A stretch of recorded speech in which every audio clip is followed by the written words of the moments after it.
Space nerds, welcome back, my friends. We are back in a new place, but back nonetheless. I've got big news for you. The monthly reports are continuing to prove to be the last vestige of feature development spotlights that we can get in the Star Citizen news pipeline, and I am dedicated to shining that big old bright light on them for you every month. Recent news makes it sound like the EPTU is going to be used to start testing some of these features, namely the engineering and scanning systems. And we've got some significant updates in this report that kind of point towards that. We're also going to talk about control surfaces hitting a pretty big milestone, and hacking is back into the development pipeline. First up is news and weapon info. FPS weapons seem to be getting some ongoing experience improvements. They're really trying to pick up the quality to bring it to parity with Squadron 42 and make it, good for a shooter.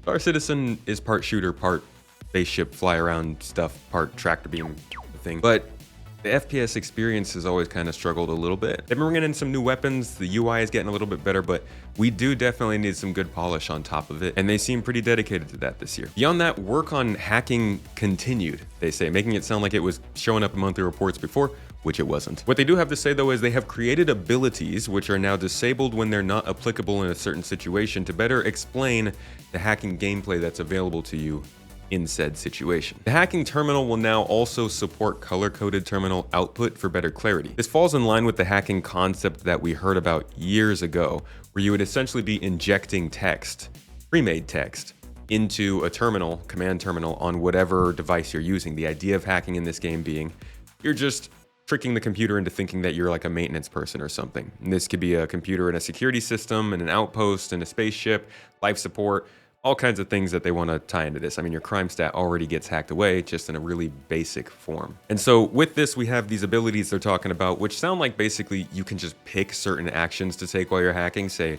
turn off life support or overload shield module, something like that. I imagine the modern games you would see that have hacking gameplay. Think Cyberpunk 2077.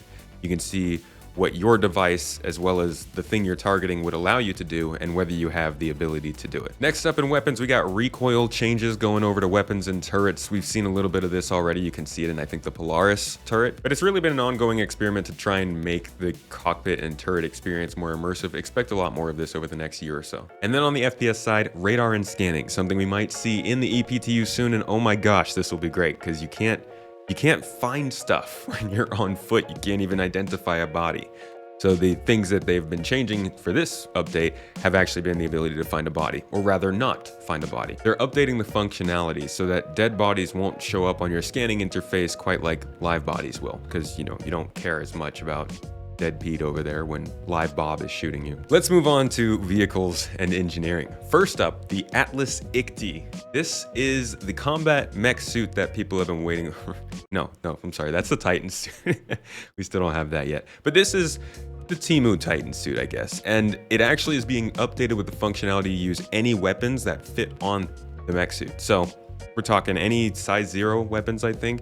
You can slap them on here, ballistic cannon, laser, scattergun, I don't know. Whatever does come out, it'll be interesting to see how you can mix it up with a suit like this. And I think this is going to be a very common boss battle sort of situation, a common enemy that they can throw NPCs into and make it just a little more interesting in your FPS scenarios. Also of note, this actually is only releasing in-game. It will only be obtainable in-game, and we don't know how long that will last. But it's nice to see from CIG. The more stuff you can earn in the game through gameplay exclusively, the more interesting it'll be to see how people progress in the gameplay exclusively. Now, engineering, the big one that we have been seeing updates on just about every month this year. Still no sign of it in the EPTU. We've got some news that it's coming, but we don't know when quite yet.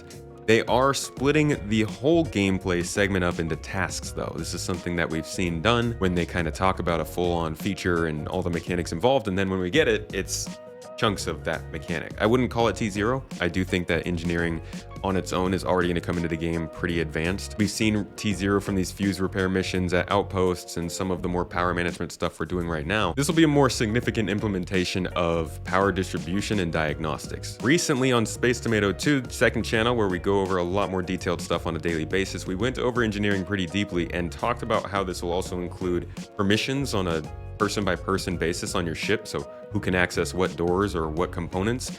We're also going to see life support, gravity control, and a couple other little things that come to components. I'll probably do a deep dive on this channel as well, but engineering, I know a lot of people look at it as a negative addition. It's going to bring a lot of positives in terms of repair and just making your ship last longer, as long as the game also doesn't crash your ship out in the hangars. But it's going to be a hot topic this year. People are going to really gnash teeth at this one. Quantum travel made some progress, not quantum boosting unfortunately, but the ability to quantum travel to your ship if nobody is aboard, basically making it easier to have a mothership in orbit while you take your little Pisces down onto the planet's surface. This was added in 4.1.1 and it seems like people are really liking it. Quantum interdiction reworks are getting done to make it work with server meshing. This is actually quite nice because we've been told so many times that server meshing was going to come in and they would need to rework these things anyway, so why do them before? Interdictions used to be very common in Star Citizen. Those of you who played back in the 3.3 to 3.5 era probably remember getting interdicted way too much by NPCs. Now, this will be great when it comes to security. It's going to make lawful systems much safer. Also might make it a little more riskier in unlawful systems and all the things in between. But this is really significant because it's being made for server meshing. This might be a more finalized version of how NPCs and players alike will be able to intercept each other in quantum travel and quantum boosting, which again, is going to expand gameplay quite a bit. In the flight and atmosphere category, we got a major milestone in control surfaces, which is really nice to hear. We've been hearing about control surfaces for years, ever since I started covering it with the implementation of what I like to call hover mode 2.0. Didn't we do some version of this before with the adding the old hover mode? It was the right idea with not quite the right implementation. And now it's finally starting to hit the PTU. Atmospheric flight is now in a first pass implementation according to control surfaces, with thrusters currently activating smoothly to compensate for different atmospheric densities, while hovering feels more natural. Honestly, from what I'm seeing in the PTU, it still doesn't look super natural. It still looks like a kind of canned animation, not taking into account your thrusters firing at different levels to balance the heat output versus obviously counteracting gravity, and of course the local conditions like wind. We'll see how this progresses. This is obviously just them experimenting a little bit with this in the PTU. I actually didn't expect to see this in the game at all until later this year. In quality of life and kind of just game system stuff, the loot and harvestables system is getting a little bit of a rework, getting updated for performance and more designer control over where things specifically spawn in the game. This is nice because a lot of the good loot, even the older loot that just does more for you, scopes and things like that, you can find a better variety and more spread in newer locations. And I think they need to get the older locations updated with the good stuff as well. Throw a bone to your old boys, CIG. Freight collision issues have been fixed, I guess. At least that's what it says. And also some ship bouncing, some ships bounce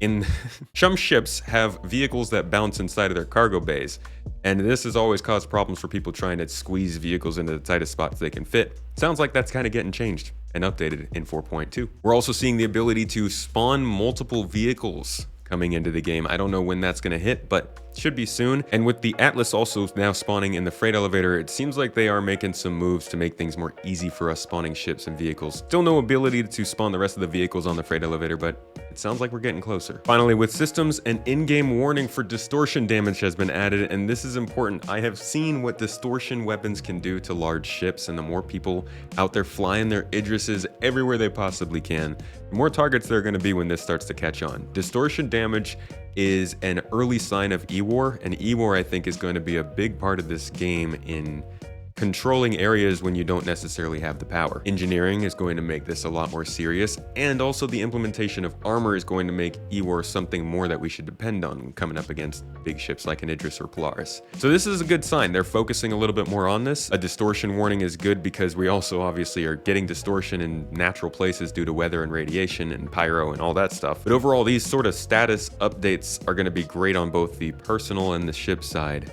just because they make the game deeper. Little extras before we wrap up, guys. The transport system, aka the transit refactor that was due with 4.0, is making moves still. It is continuing along in hopes to improve the hab, elevator, and train situation across the game so you can stop dying every time you try to catch the elevator with your friend and they don't hold the door for you. They're actually being updated to function in line with server meshing, just like the interdiction system earlier, just like the mission system, all the things. And it's currently being trialed in the New Babbage habs in some development hell off in the back corner of CIG's offices where some souls are suffering. day and night for the better of the verse. A new global event is also coming soon. We don't know much about it, but we do know that they're changing the way player stats are going to be tracked during this event. And that's it for the month of May in terms of core gameplay feature development. There's plenty going on behind the scenes. A lot of the focus has been on content and playability this year, but there's plenty going on. And the monthly reports are really the only way we get to see it. Anyways, if you'd like to keep up with not just the news of Star Citizen, but also feature development, I do these kinds of updates every month. I do daily updates over on Space Tomato 2, and we try to put out some weekly content that keeps up with something feature related. Consider subscribing if you'd like to check that out. Thank you for watching this one. I hope you learned something new, and I will catch you in the next.